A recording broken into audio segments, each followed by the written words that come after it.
Hey, what's going on, guys? Cloud Truth here with some more Battlefield 3 Aftermath DLC gameplay for you all, and today I'm going to be talking about the best assault rifle I've found while playing in Aftermath thus far. Now, this commentary is going to be very much opinionated, and really, guys, when it comes down to the best assault rifle in this DLC, you can make an argument for a lot of different weapons. It ultimately boils down to the one that you do your best with. Whichever weapon you find you have the most success, you score the best, that's going to be the best assault rifle. There's not a clear-cut favorite. There's some people that will say, yes, there is, for instance, like I'm going to do in this commentary today. But really, guys, it just boils down to the one that you do your best with. If you do your best with the AK-74M or something like the M416, M16, or if it's even like F2000, SCAR-L, any kind of assault rifle, it'd be the AUG. It really just boils down to the one you do your best with. But anyway, for me, it is the AN94 here. As you can see from my shot there, I've not mastered this gun by any means. This is a weapon that I'm still trying to figure it out because it is a very difficult weapon to master. However, once you do master this gun, I really do feel that this is the best weapon in the entire game. I'm going to go ahead and say that. Not just Aftermath, I feel this weapon beats out the M16, the M416, and even the AEK. This thing is just an absolute monster, and I've seen guys that have mastered this gun play with it, and wow, it just absolutely wrecks house. I mean, it's a fantastic weapon, and like I've said, once you master it, you will absolutely love this weapon. However, it is a pretty steep learning curve. At least what I've found. Maybe I'm just a horrible player and can't master this gun.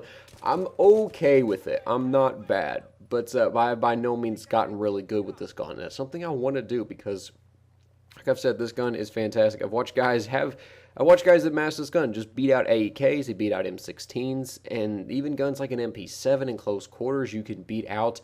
And it's just amazing to watch players that truly have mastered this gun, how to use it, how it handles, and it's just incredible to see. And that's something that you obviously want on your side and you want to be able to do.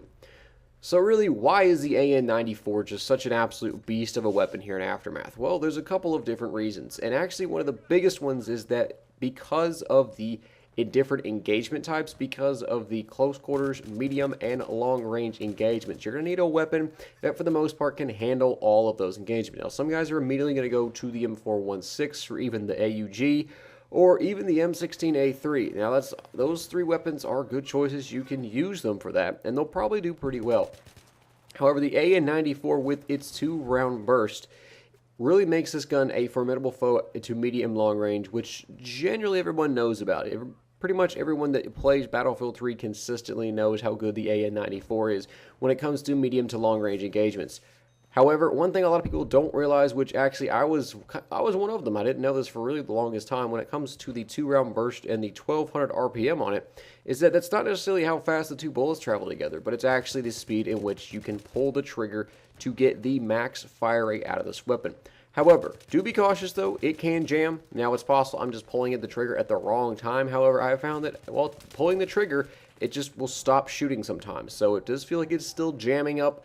Maybe it's just I'm misclicking on my controller as far as pulling the trigger, but I feel that it's still jamming up. Anyways, because of the fact that you can basically just pull the trigger as fast as you can on this weapon, you can get a max of 1200 RPM out of it, which is the fastest in the game. I'm going to say that again, that is the fastest in the game, making this weapon very formidable in close quarters. So this is an all-around weapon, guys. If you can learn to master when to pull the trigger to get the max fire out of the gun, and as well as control it when it comes to range, you're going to have an absolute monster of a weapon in your hands. And as far as attachments go, I really wouldn't recommend anything other than the heavy barrel. Heavy barrel makes this weapon just an absolute beast. You can use anything you want.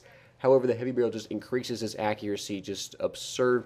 And if you're a very good aim, you can oftentimes get that one burst kill if you're close enough, if you're in close quarters, that is, and get that headshots. And it feels like it's a one-shot kill when you're on the receiving end, but trust me, guys, it is a 2-shot kill because it does fire that 2-round burst. So another good thing about the AN94 is that actually its first shot recoil multiplier is very low when compared to a lot of the other assault rifles in Battlefield 3. It's actually half of that of the AEK 971 and the F2000. And it's even lower than the M16A3 and the M416, as well as the L85 and several other ones.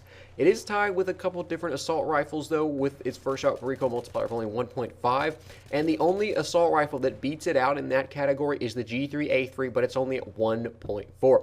So the AN-94's first shot recoil is not really something to worry about. That's really a big factor with a burst fire weapon, because every time you pull that, you're getting that recoil multiplier again. So but the fact that it does have a low first shot recoil multiplier makes it even easier to control. So hopefully you guys found this video rather helpful, and go ahead and leave me your thoughts below as far as what you think the best assault rifle for Aftermath is, and give the AN-94 a shot. Hopefully it works well for you, and I will see you guys next time. Bye.